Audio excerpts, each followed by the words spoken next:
আপনি কখনো কখনো স্বপ্ন দেখেছেন, ভয়ের স্বপ্ন, আটকে উঠছেন, শ্বাস বন্ধ হয়ে যাচ্ছে, এমন হয়নি অনেকদিন? আর হবে তো বেশি, কারণ কানে তো হেডফোন দিয়ে গান শোনেন, আর হেডফোন কানে দিয়ে ঘুমান, এফএম শুনতে শুনতে ঘুমান, এই কি কি করতে করতে ঘুমান। ঘুমানোর আগে তো দোয়া কালাম নাই, দোয়া কালাম মাসলুম দোয়া কালাম তো নাই, সূরা মুলক নাই, সূরা বাকারা শেষের আয়াত নাই, ইত্যাদি নাই, পবিত্রতা নাই, বিছান ছাড়েন না, লাইটস অফ করেন না। আপনার সুন্নত মাফিক তো ঘুমাচ্ছি না আমরা। ঘুমানোর কতগুলো সুন্নত জানেন?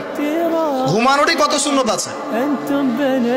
ইস্তেঞ্জা করতে হয়, ওযু করে আসতে হয়, পারলে মেসওয়াক করে নেয়, বিছান ঝাড়তে হয়, বিসমিল্লাহ বলে লাইট অফ করতে হয়, দরজায় খিল দিতে হয়, পাত্র যদি থাকে খাবার পাত্র, পানির পাত্র ঢেকে দিতে হয়, তারপরে পড়তে হয় বিছানায় গিয়ে আয়াতুল কুরসি, সূরা বাকারা শেষের 2-3টা আয়াত, সূরা ফালাক নাস ইখলাস, হাত একত্রিত করে ফু দিয়ে সারা গা মাসাহ করতে হয়।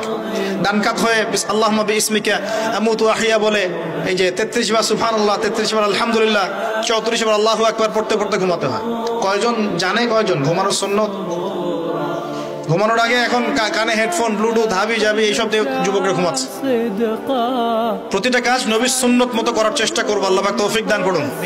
এই যে 9 নম্বর ওয়াদা করেন, জীবনের প্রতিটা কাজ নবীর সুন্নাহ মতো করবেন। রাজি আছেন ইনশাআল্লাহ?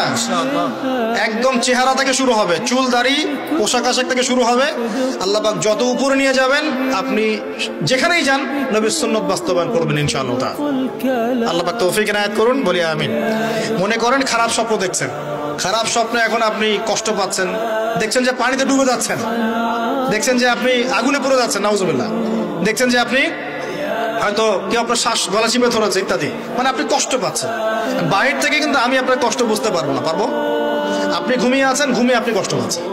এখন এই ঘুমন্ত কষ্টের স্বপ্নটাকে আল্লাহ পাক যদি 5 বছর লম্বা করে দেন, পারবেন কিনা? আল্লাহ পাক পারেন কিনা? 5 বছর ঘুমিয়ে আছেন আপনি, উঠতে পারতেছেন। এখন এটা হয় না, আল্লাহ চাইলে পারেন, সম্ভব কিনা? আল্লাহ পাক 309 বছর ঘুম পাড়ায় রাখেন নাই মানুষকে, আছে না দলিল? কোরআনে আছে না? কোন সূরায়? এই তো মাশাআল্লাহ, মাশাআল্লাহ, সূরা কাহফে আছে না? 309 বছর আল্লাহ পাক 9 জন 10 জন ছেলেকে ঘুম পাড়ায় রাখছেন না? রাখছেন। তো এখন মনে করেন যে আল্লাহ পাক আপনাকে ওই কষ্টের আযাবটাকে লম্বা করে দেন, কষ্টের ওই স্বপ্নটাকে লম্বা করে, তাহলে আপনি কিন্তু ঘুমের মধ্যে কষ্ট ফিল করবেন। এখন কবরে যদি আল্লাহ পাক বারজাখের জীবনে সিজ্জিনে কিছু আত্মাকে রেখে আত্মাগুলোকে আযাব দেন, এবং ওইটাকেই যদি তাদের কাছে বাস্তব ফিল দিয়ে দেন, তাহলে কি তার আযাব পাবে না? অনেক ব্যাখ্যা আছে, যেগুলো নিয়ে আলাদা লেকচার দেওয়া লাগে।